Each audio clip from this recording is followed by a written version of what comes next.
Are you ready? Let's go. From AMI Central. Now circling in the neutral zone. Here's the pitch on the way. 36 yards for the win. This. Here comes a big chance. The shot. Is this the dagger? The neutral zone. Home run. This is as good as it gets. Now, here's your host, two-time Paralympian, Brock Richardson. What's going on? It's time for another edition of the Neutral Zone. And guess what? I am indeed your host, Brock Richardson. I've been away for the last little while. Came back, excited to give you another wonderful program. Let me tell you a little bit about what's coming up on said program. We release another interview from the Canadian Paralympic Committee Summit. Today we speak with long jump athlete Jesse Zesseu, from Toronto, Ontario.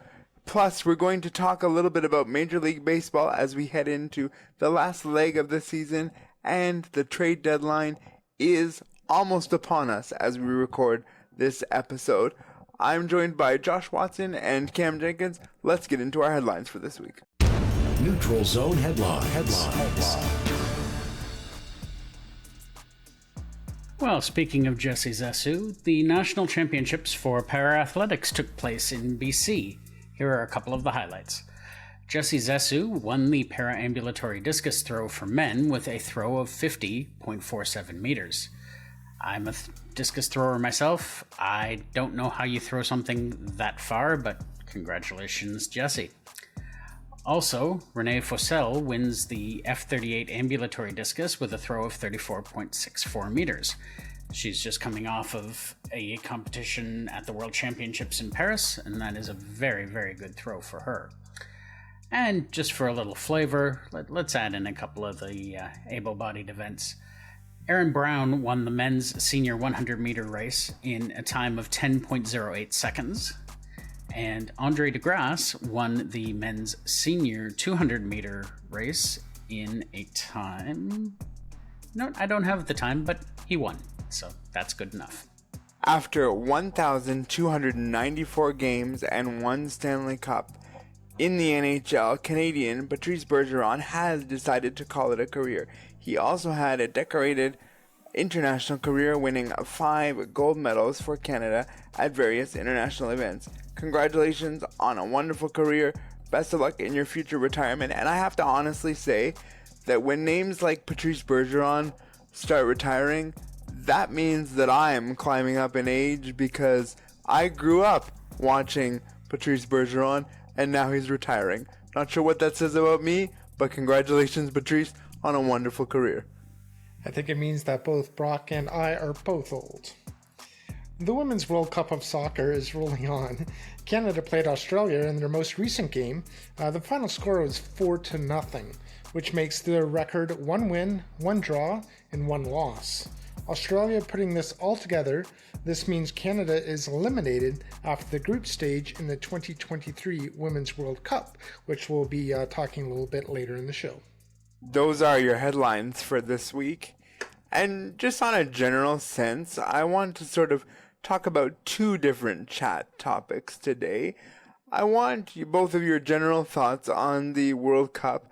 Canada, as Cameron so eloquently just told us, did not make it past the group stage. Would you say this was a success, failure, somewhere in between? Start with you, Josh, since it was not your headline. Honestly, I am very disappointed in the way this particular World Cup has shaken out for Canada. I don't know if it's the change at head coach or just the players being a little bit older, but in my opinion, this was not the team we saw at the Olympics that won a gold medal. I watched the first game against Nigeria, or at least most of it, and I don't think I've ever seen Christine Sinclair miss a penalty kick like she did in that game. It was completely obvious where she was going with the ball, and I don't think the Nigerian keeper had that difficult a save to make on the play, and that could have given them a win in that game instead of a draw. So I see after today's game against Australia that Christine Sinclair did retire. I feel bad that that's the way she has to go out, but this was not, in my opinion, a good showing for Canada at all. Yeah, it wasn't a good showing, especially after winning gold at the Olympics. I think it was a huge letdown. I watched the game today, and they were down 2-0, and it could have very well been 3-0 at the half, and they just seemed discombobulated. The pressure that Australia put on the Canadians was unbelievable, and Christine Sinclair, as I understand, she doesn't see herself playing in another World Cup, I believe is what she said. So if that was her last game for Canada, thank you, Christine Sinclair, for representing your country so well over the years. And I believe, if not in all of women's soccer, certainly in Canada, she has certainly scored the most points and goals for Canada. So it's just so unfortunate that it had to go down like this, because they did not play well today. It's almost like today, Christine sort of wanted to sort of put like a bit of a shining light on something that wasn't very good. And what I mean by shining light is the fact that if she in fact does not play another game, and it would seem that way, I think we can all in Canada say, well, she did wonderful things, and let's not also forget the fact that she's 40 years old. I don't know many 40-year-old individuals in my world who can compete at a high level like that and be running for the better part of 90 minutes in a soccer game. To have that level of athleticism at that age is something that's pretty incredible. And so on a sort of a bitter pill to swallow, as I try to speak English today, this is kind of a shining light, because Christine Sinclair needs to have all the flowers. She's had a great career, and I agree with both of you. It's just sort of a disappointing way for her and the team to go out. I did, on a conversation I had this morning, it was brought up, well, maybe it's all the stuff that's going on in Soccer Canada, and my answer to that this morning was yes, that is part of it, but I also think the other portion of this is, as professional athletes, you need to put that on the back burner, and you need to go out onto the pitch in this case and put everything aside and play your game to the best of your ability. And I don't think I saw that today, or at all throughout this tournament. And it was ridiculous that they wouldn't see the media before this game either. Like, you're trying to grow the game of women's soccer and women Canadian soccer, and you don't even do any media availabilities because you're trying to psych yourself up for this game. I just don't think that was very good on Team Canada's part to make that decision.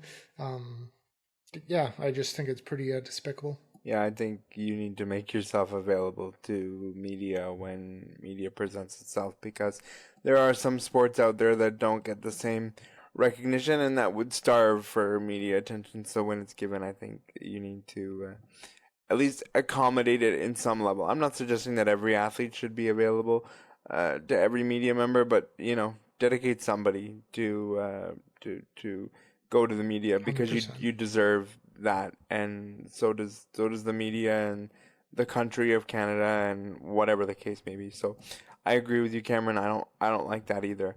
Something that I want to get your quick thoughts on, both of you, starting with Cameron. The MLB trade deadline is August 1st. In light of this, I thought I would ask you both, what is your favorite trade deadline day and why, Cameron? Well, my favorite trade deadline, which might be also yours as well, it's from a Blue Jays perspective, and it's when Alex Anthopoulos was here, and he sold the farm and got people like David Price and Troy Tulowitzki, I believe, was in that trade deadline, and there was other ones too where he just went for it.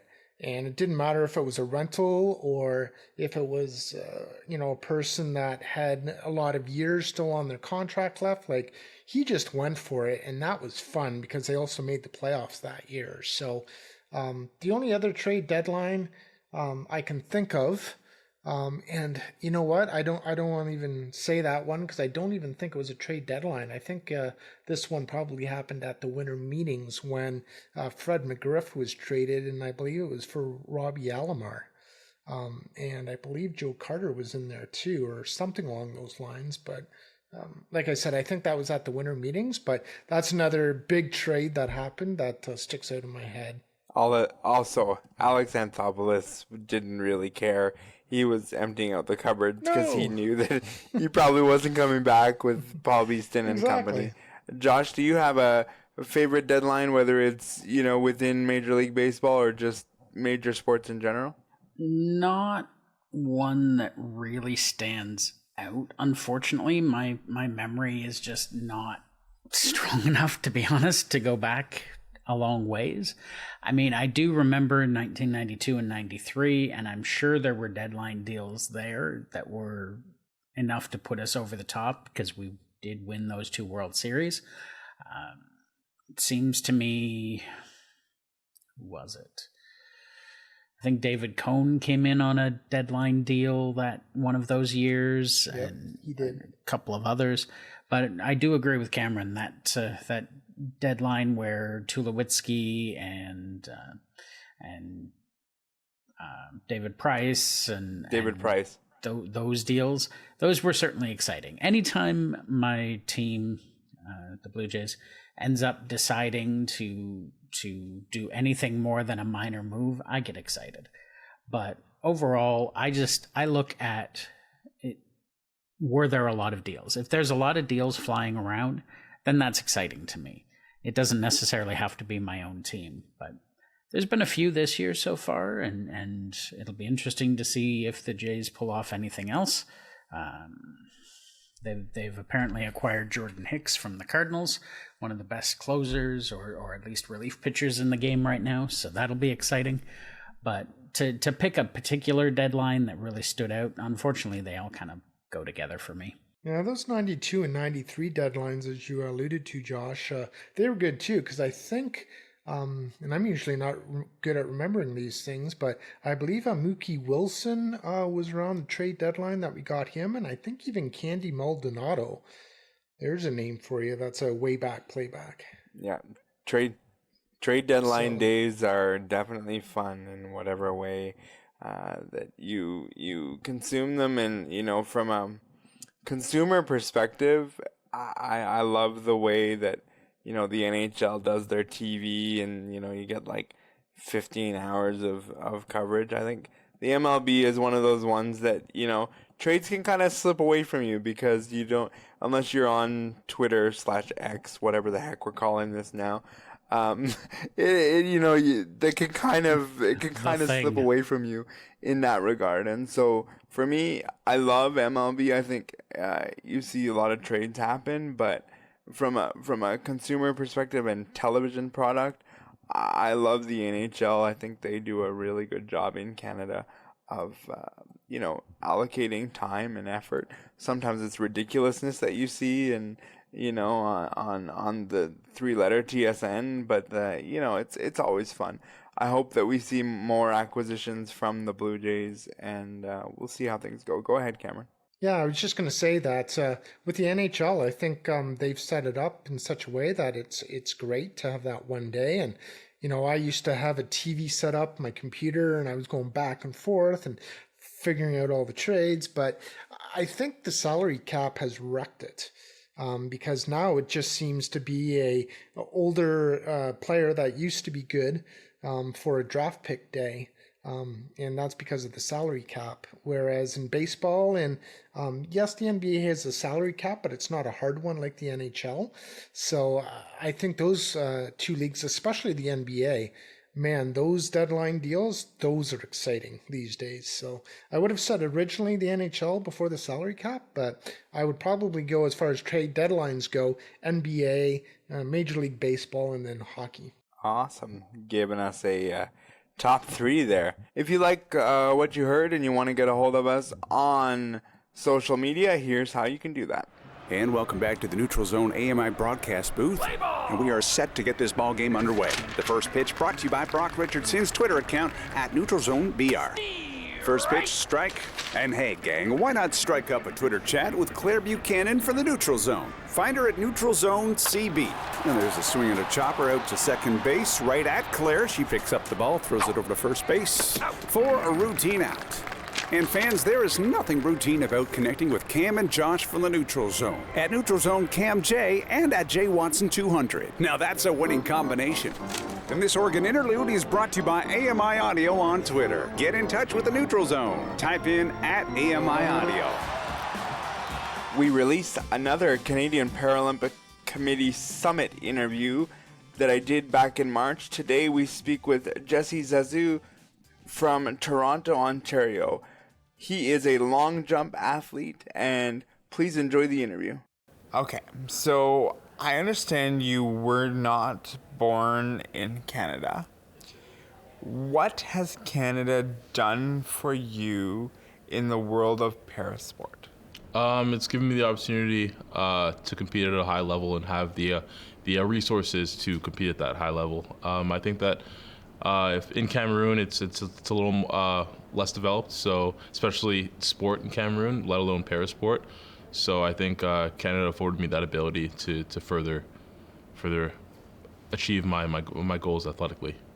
Now, you compete in long jump, and I have had visions all day of how does one learn that they're good at long jump or like long jump. Does this mean that you're jumping from the kitchen to the dining room and going, Mom, look how far I jumped? Like, how does one figure this out? So in elementary school, I was always like into either basketball or just running in general. But then in grade 6, I remember that I came second in the city like Toronto City Championships for standing long jump in the able-bodied category. So I guess that's how I figured out I was pretty good at long jump. Yeah, I always just could just jump far horizontally and vertically. Yeah. And is that something you can, it's something you can practice basically anywhere to a point. You can literally just jump on your lawn, and is that how you learn and grew in the early stages of this? Is just doing it on your own time before you competed at a high level? I think just doing also just different sports that involved a lot of jumping helped a lot. I was always a pretty active kid. I'd go out in the backyard and just do a bunch of random stuff, do a bunch of flips and tricks and whatever in the backyard. So it was just, I think that inadvertently helped me pseudo train for long jump. Yeah. You have set Canadian records. How hard is that to do, to set a record? I mean, it's all relative, I think. Could be difficult for someone, could be easy for some other people. I mean, I think the years of working out and improving my explosiveness, improving my abilities, be getting stronger helped out a lot, and made it easier in the moment than it would have been otherwise. Can you talk to me a little bit about the just training regimen that goes into competing at a high level? Especially for my events, all my events that I do are pretty based on power, speed, and just strength. So I essentially, in the weight room, for example, we just do a lot of lifting heavy things really fast. Whether that be mostly leg stuff, and also outdoors, it's just having good quality, less about quantity than more about quality, because all my events are pretty technical. Long jump is a pretty technical event. It doesn't sound like it, but it actually is, and so is discus. So just honing in on your technique on the field, and then getting stronger, getting more explosive. Do you have a favorite event that you do? And on the contrary, is there one that you're just like, oh, I don't like this? In terms of favorite event, I like discus and long jump pretty equally. I think it's also because those are my best ones.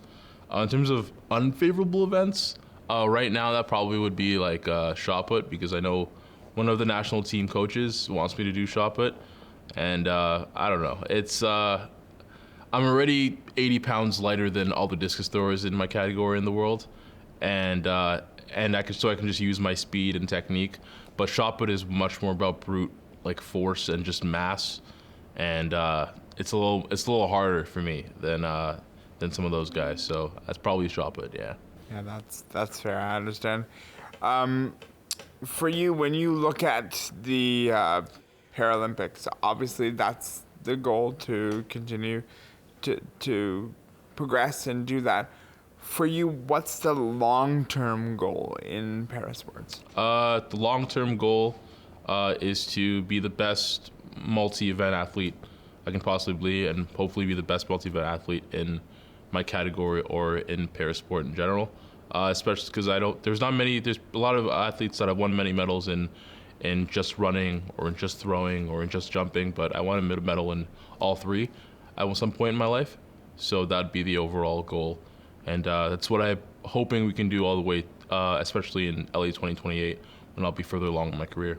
There's always something amusing that takes place in someone's career that, you can think back to and say, yeah, when this happened, this was funny and I enjoyed it. For you, what would you say the sort of the funny side of your career has been? In terms of the funny side, I mean, I guess it's not funny, but I take it as funny because I don't know, I just kind of laughed when it happened. So it was, so the day before I went on the plane to go get classified in Arizona for the first ever competition as a parent athlete, I hyperextended my knee and so I couldn't walk properly for like 3 months afterwards. So that was the day before I got on the plane. And so that was just like, come on, are you serious right now? So it was more so just like I had to laugh it off because I couldn't get too angry at myself. And luckily that helped me like focus in on discus, and that's where I got the marks to get on the national team. Training and competing is not always easy. What's the most challenging thing for you training and competing in your career?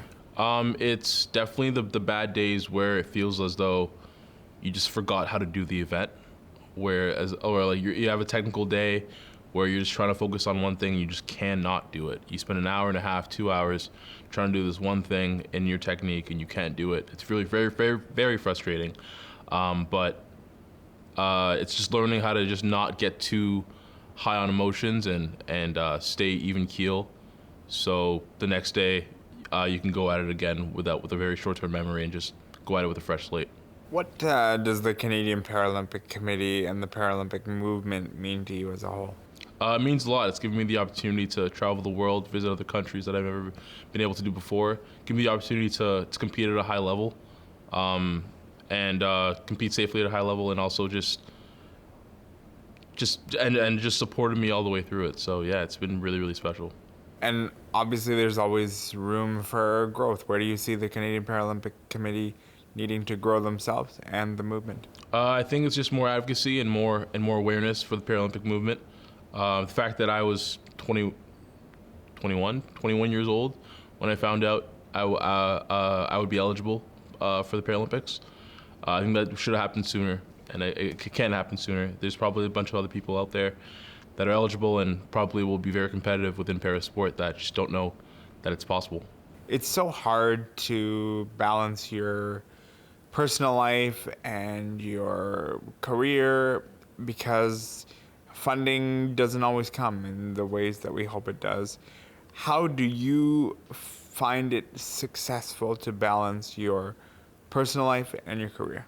Mm-hmm. In terms of personal life and funding and stuff, it is hard, especially like I just finished being a student, so it is hard that way. But on the flip side of being a student, I live pretty cheaply. I live in a student house at that point, so it's a little cheaper rent and everything. In terms of personal life, it's just a little less social time, but like I have no FOMO or fear of missing out. I know what my goals are, and I still have time for my friends and my family, but they also, and I also know what the objective is and what I'm doing. So, can you tell us more a little bit about your studies? Mm-hmm. Oh, so I took political science and marketing at University of Guelph. And what's the hope there? So I have a job lined up for next year, hopefully to it's an advertising agency, and work in digital marketing as an account executive there. So and especially with that, it would be part-time and remote. So that works perfectly with my schedule as an athlete, where I'm not even in Canada for 3-4 months out of the year.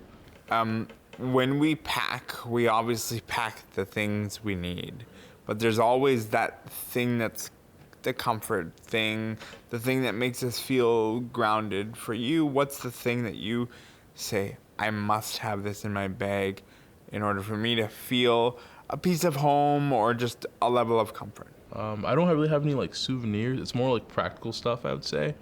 Like I can't travel without, if I forget my headphones, like I don't know what I'm gonna do at that point. Because I absolutely need my headphones either on the plane or if I'm sharing a room with someone in the dorm that I'm in. I think it's more so that I don't have really any like souvenirs or anything that I travel with or anything. Athletes are creatures of habit. Do you believe that's important as an athlete, and if so, why? Yes, I believe not even I'd characterize it as just repetition. The point of most of any sport, it's about repetition. Training is boring sometimes and is hard, and it's just about repetition until you get it right. And so forming those good habits not only on the field of play and also on when you're practicing, but also it delves into nutrition as well too. Like just being consistent, finding what you like in terms of food that fuels you. For example, I've eaten the same version of a breakfast every day when I'm at home for the last 6-7 years of my life. Just being really consistent with that and yeah. It's just a combination of oatmeal, fruit, and protein powder in any form. I either make waffles, a smoothie, or yeah. Wow.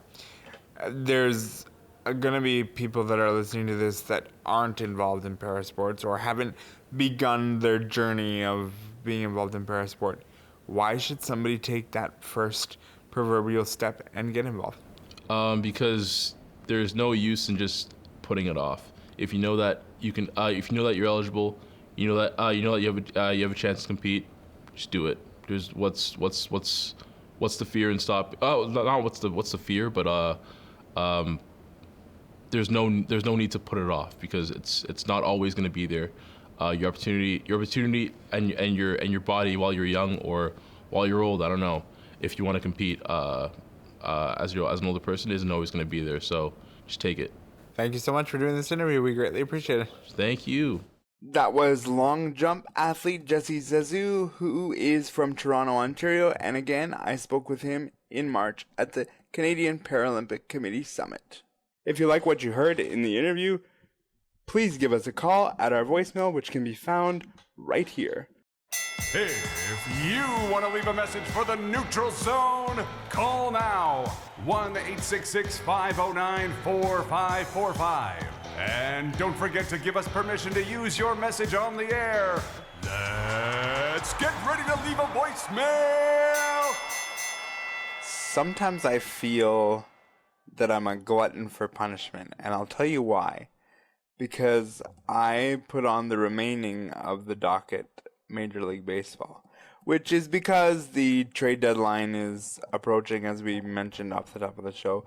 But I know that this opens up one of my co-hosts to talk about Yusei Kikuchi during our conversation, and there's 26 minutes left in the show, so I'm sure that at some point in the next 25 and a half minutes, I guess if I keep talking, then I can just kill more and more time that we don't have to talk about it. But edgewise somewhere. I just know I just know that we're going to be talking about it somewhere down the line. And you know what, Cameron, I'll say this for you, deservedly so. Maybe we do need to talk about Yusei Kikuchi, as you tend to throw stats at me in Twitter and X or whatever. Maybe you could throw them out on the program that you've done the last little while. So I leave this to you as we delve through this next 26 minutes or so. But let's start here before we start talking about the trade deadline specifically and the Blue Jays. Over the last 50 games, they have had the best record in the American League, and something like having 30 wins when I looked at this stat and 20 losses. They have had one of the best records all told in every other division when they played each division, except for the American League East, where they've only won something like 8 games all together. So before we delve into the trade deadline itself, what would you say about the Toronto Blue Jays and where they are right now as we head into the last leg of the season? Cameron, start with you. Oh, where to start? I know that the Jays, they have been good over the past while, and one of the best records in baseball since, I forget, what the date is, but it doesn't feel like it. With that bullpen, it really needs to shore up. I think Schneider has been using the bullpen way too much, and he needs to be able to trust his starters a bit more. I'm going to bring up Kikuchi because he always seems to get Kikuchi out of the game. Darn, I didn't kill enough time. But seriously, like Kikuchi, he always pulls him by the 4th or 5th inning. And Kikuchi is doing well during those innings. And I don't know, especially I think it was the last outing Kikuchi had, I don't understand why Schneider would pull him out. And obviously it has to do with analytics and what Kikuchi usually does after 4 or 5 innings, or probably after 2 or 3 times through the lineup. But if he's pitching that well, give him a bit of leeway, because you have to rest some of your bullpen. They've been overused way too much, and thank God that we ended up getting the relief pitcher from St. Louis, but I think that was more so because Jordan Romano was out with, I think it was lower back problems or stiffness. So, when's Romano going to be coming back? And is this St. Louis pitcher going to end up being the closer, from now to the end of the season? I really hope that it doesn't affect Romano too much. But yeah, I think Kikuchi, he has pitched really well. You got the other pitchers besides Manoah, but you have him back up. His first start was really good. Next start didn't go so well, and I don't know what he did in his third start, or if he's had a third start. It was come see, come saw. It was so-so. It was come see, come saw, yeah. So, are you going to end up putting Manoah in the bullpen? It seems like Manoah's getting more innings than Kikuchi is. When he's not doing as well. I just don't get it. I can understand your point about that, and there are times where I agree with you that the rope needs to be extended, the leash needs to be longer. But I think what it comes down to with Kikuchi is that once he gets into that 3rd or 4th time through that lineup, things just go south, and they go south in a hurry with him, unfortunately. I do agree with you, he's been 100% better than he was last year. But I still have my doubts. Unfortunately, I have fewer doubts with him than I do with Alek Manoah.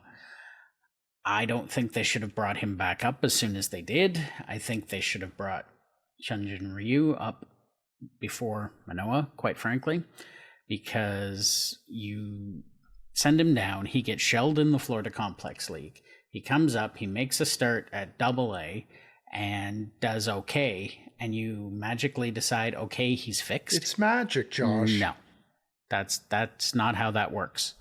I need a track record. I need a track record of consistent application of what he's been shown in the minor leagues before I give him the cookie of you're now a major league starter again. As far as I'm concerned, if you get demoted, you have to earn your way back. I'm not convinced he did.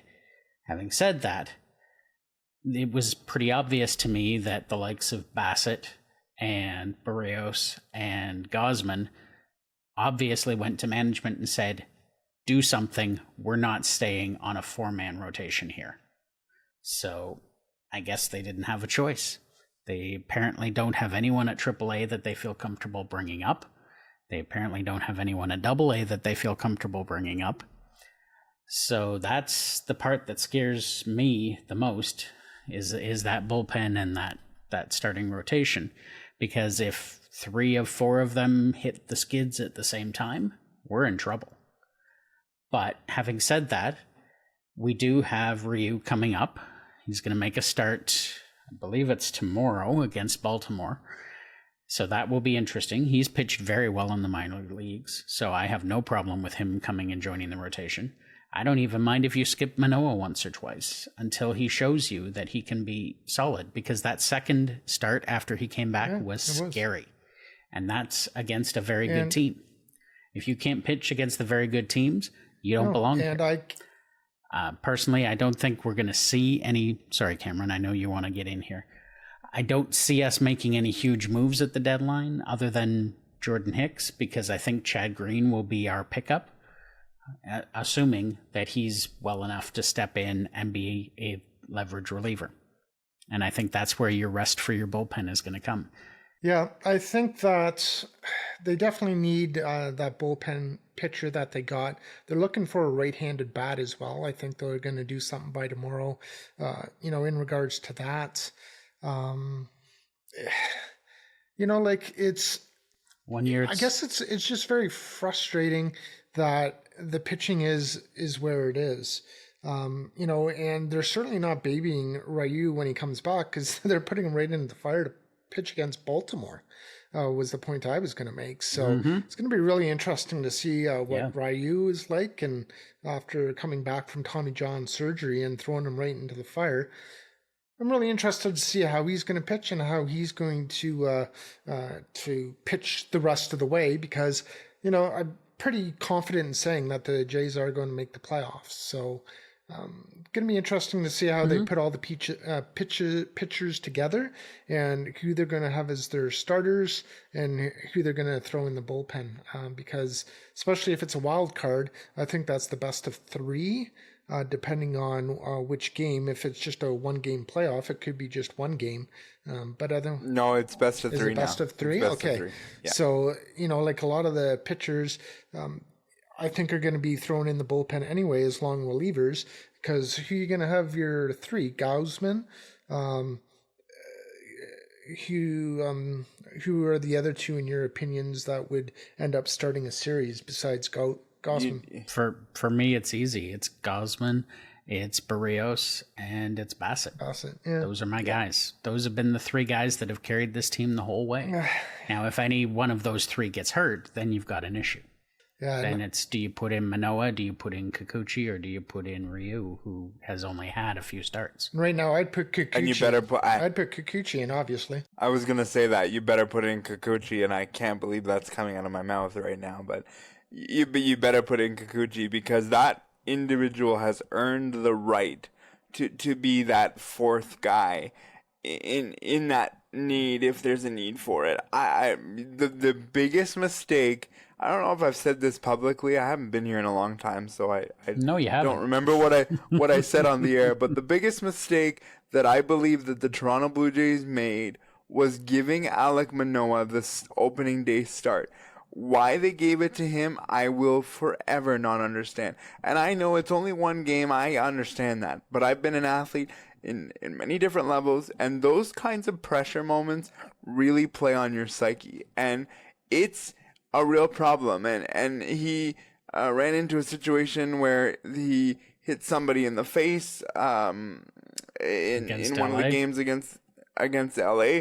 That's gonna play against your psyche, because I'm sorry, if you're human, you're gonna feel that. The sound, I will never forget that sound that I heard. It was like, ow, that's not good. The individual for the LA Angels is not gonna be coming back this season, obviously, but it's just, there's been so many things stacked up against Alek Manoah this year that it's pretty unbelievable when you think about it. And for me, the first thing I looked at and I said, was the action of bringing him down to the minors, was it just the action versus what he actually accomplished down in the minors? Because to me, you brought him up way, way, way too quickly in this situation.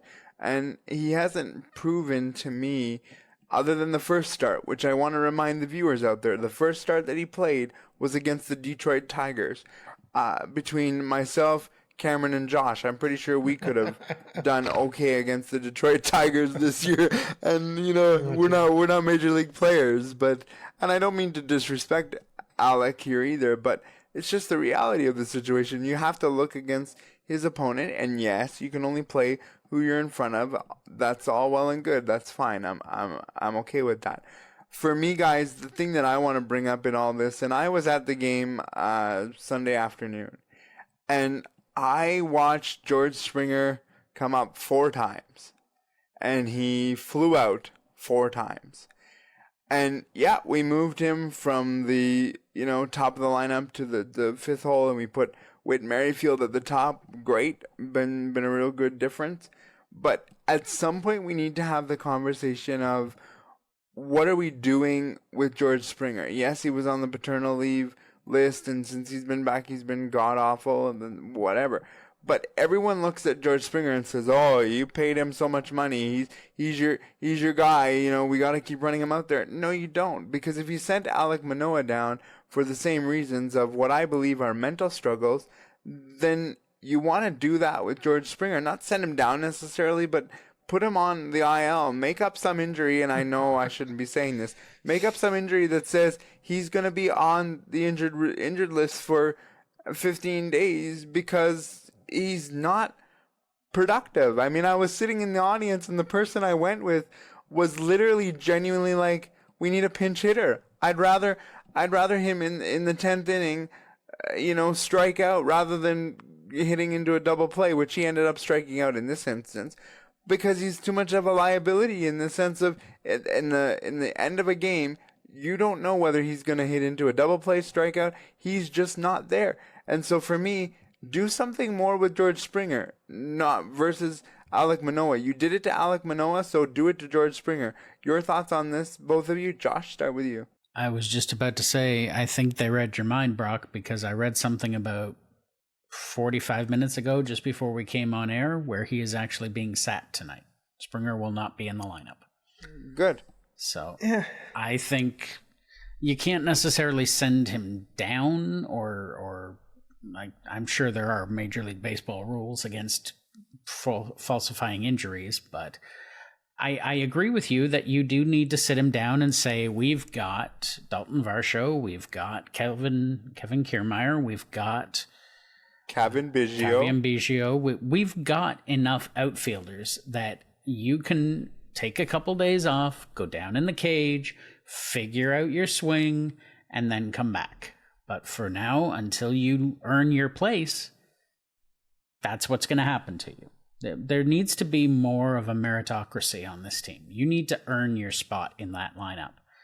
Whit Merrifield, he's earned his spot in the lineup. Whether he's in the outfield, whether he's at second base, wherever he is, he deserves to be there. He is proving that he was a good pickup. Even a Dalton Varsho, he brings things to the game that you need. So he's earned his spot. Kevin Kiermaier does things, whether it's in the field or at bat, that earn him a place. Some of these other guys, especially some of the bigger name guys, I question that sometimes. And I think we've seen it in the past where guys will get a day off here and there because they're just not pulling their weight. And I really think that needs to happen more. As far as this discussion goes, if anyone's going to get sent down before anybody, it should be Varsho, because he's not hitting well at all either. And yes, he has defensive capabilities, which, is helping to save some runs.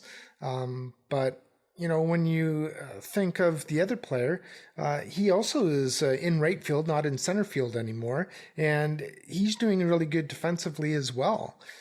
So there's a heck of a lot of other players I would send down if you're going to send down somebody, rather than that individual that we're speaking of, George Springer. And they were commenting on the game that yesterday that he was hitting the ball well, that it just wasn't falling, but he was getting good contact on it and hitting the ball well, but it just wasn't dropping. So I think that's, everybody goes through slumps through the entire year. I believe with not Biggio, but the Chapman, I think they were complaining about him for a while. They were complaining about Vladdy Jr. He's not hitting a lot of home runs. Still are complaining about Vladdy Jr. they were complaining about him because he wasn't getting any hits. I think he went through 13 games of not getting a hit or something like that. I forget the actual stats, but he's just going through a bad time. He started to hit the ball well. And if they do pull him for non-injury related reasons, especially when he hit the ball well, he just didn't get any hits, I think it's the wrong thing to do personally. Well, this is where I disagree with you. Moving George Springer from the first position to the fifth position does nothing for me. Scratches no itch, does nothing, because you know what? He leads off a game once a game. Then the lineup just becomes the lineup. Moving him from first to fifth does nothing. Maybe there's some analytics of like, well, if you hit first, you hit more times than everybody else. Well, that's a no-brainer. But I just, yesterday watching the game, I look at George Springer and I say, buddy, you look lost. You, like, even balls and strikes. But he was hitting the ball hard yesterday. It doesn't matter. Did it fall? No, it didn't fall. So no. But there's a huge difference between pop-ups or strikeouts compared to balls being hit hard and just not dropping or getting hit right at, the outfielder or whatever the case is, compared to pop-outs or strikeouts or like that is lost. But hitting the ball hard, but it just happens to go right to the outfielder, that's not lost. You know what I remember out of yesterday's game? I remember the fact that he went 0 for 4. I don't sit here and think, well, yeah, he flew out to each of the left fielder, center fielder, right fielder. I mean, I remember that because the person I went with joked about that he's hit to every fielder, one he hit to twice in the outfield. But I don't remember that. What I remember is you didn't get on base. What I remember is in the 10th inning, people were literally like, we'd rather just make the out versus let him hit because he's a liability in making a double play. Now, am I suggesting that we trade him? Absolutely not. No. No. I'm not suggesting that at all. I just think he needs to take a seat, and it needs to be for more than one game, in my opinion. He needs to take a seat, and he needs to sit there and work on his swing mentally. Sitting on the bench. Brock, you're not going to remember Brock when he hits a home run to win a wild card series. You're not going to remember this conversation of him getting out 4 times in a row and hitting the ball hard. You're going to be like, oh yeah, George Springer's the best. He hit a home run and it was game winning. And you're not going to remember this. Trust me, I'll remember it because I have a coworker like you that doesn't let me forget anything at all it's what I YouTube. said. So you Fair will enough. pull it up That's true. and you will tell Mark or whoever is our technical producer on that given day, we need to run this because I will. And so, yeah, you will not let me forget this one iota that this happened. But no, I just think that that's the way it is. He needs to sit for a while, Josh. It goes back to a bigger problem I think I see with the Blue Jays hitters. And we see it go against us time and time again. It's not easy to do. I'm not going to claim that. But situational hitting. Okay, they're shading you to, say, right field. Everybody's swung over to the right because they think you're going to pull the baseball. Have some awareness and dump a single into left field. Like, there are ways that you can hit the ball, timing-wise and other things, that allow you to play based on what the defense is giving you. I'm going to age myself here, but Tony Gwynn and Ozzie Smith were wizards at doing that. They would look at what the defense was giving them and go, oh, there's a hole over there. I'm going to hit it there. And they would. That art of the game is lost. And I don't know why. It's like all we can do now is hit the ball hard and, oh, well, it went to all 3 outfielders. Well, big deal. No, it is a big deal because it's keeping you from winning games. And I have watched players for other teams come into Rogers Center or play against the Blue Jays at their home park, and they do it. So why can't we? What is going on? And one of the real reasons, in my opinion, and this is across Major League Baseball, this isn't just Toronto Blue Jays. One of the real reasons they got rid of the shift was because somebody would play somebody extremely to the right towards first base. And you would see time and time again, that person just hit it right into the shift, and the commentator, whoever it would be, would say the words, hit it right into the shift, hit it right into the shift. And for me, and this is a little bit facetious, welcome back, I'm being totally facetious this week on the program, but like, I would always say, bunt and run a mile. Like, bunt through that open side and run for days. Because there's nobody on the left side of the infield when everyone's shaded up towards first base, because they all think you're gonna hit there. So bunt and run for days, because that's going to change the shift. Now Major League Baseball came in and said, no, we're gonna change the shift, because they couldn't stomach watching player time and time again, over and over again, hitting into the shift. It's the most frustrating thing in the world to watch. And for me, I look at this and I say, you guys are professionals. Figure out how to counteract what a team is, how they're defending you. Now we don't have a shift at all because people in Major League Baseball can't beat it? Come on now. Of course we could beat it. Just go the other way. And I know I'm making it sound easier than it probably is. I get it. But it's just, it's so frustrating sometimes. It really is. So, yeah. Well, and when you try to bunt, that's gone the way of the dodo bird. Nobody knows how to bunt properly anymore. At least it seems that way, because you're right, Brock. If the shift is on and if they bunt to the left side, because there's like nobody there on the left side, they're like in Canada rather than in the United States, then yeah, like they should be able to do that to be able to say, okay, I can get a hit this way. But with not doing the shift anymore, I think that's a good thing because Major League Baseball, they want more offense. So if they found through the statistics, through doing the shift, that more people were getting out, hopefully they're able to get more offense with not doing the shift anymore. Yeah, it's really literally remove the shift so that we didn't have to stomach listening to guy hitting into the shift yet again. It's just, yeah. I didn't think it would come as soon as it did, but it did, and it's made for better baseball. What made for better baseball when I watched the game live the other day was watching Shohei Ohtani. And yes, I was cheering for the Toronto Blue Jays. I promise. But I was really hoping to see something special from Shohei Ohtani, which I did not. And one of the big stories that's come out since we've last been on the program is that Shohei Ohtani will not be traded by the Los Angeles Angels of Anaheim because they want to keep him. My argument to this is you got to get something for this player who is once in 100 years you're gonna see this, and you're gonna see him hit and pitch it in the same game.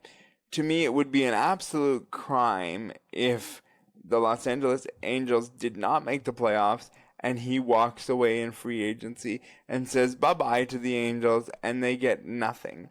Some people would tell me, well, they want to build around him. They want to acquire people. They want to do this. For me as a fan, I would rather get something than nothing for a guy like him who can do two things in the same game.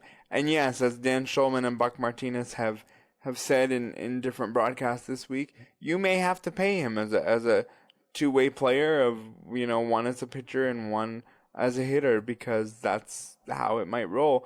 Do you guys feel it would be a crime if they let him walk at free agency and yet didn't make the playoffs, Cameron? Oh, it'd be an absolute crime.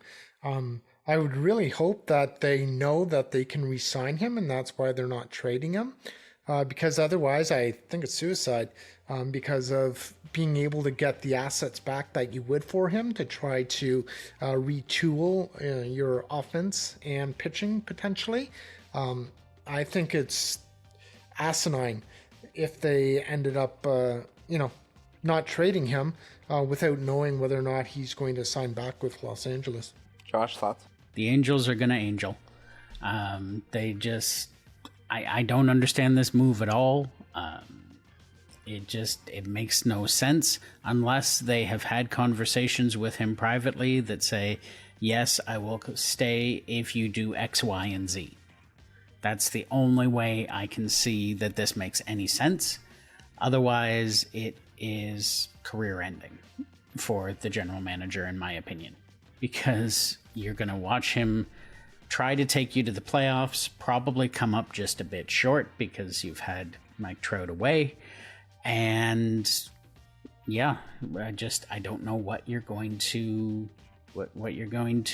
have if you let him walk.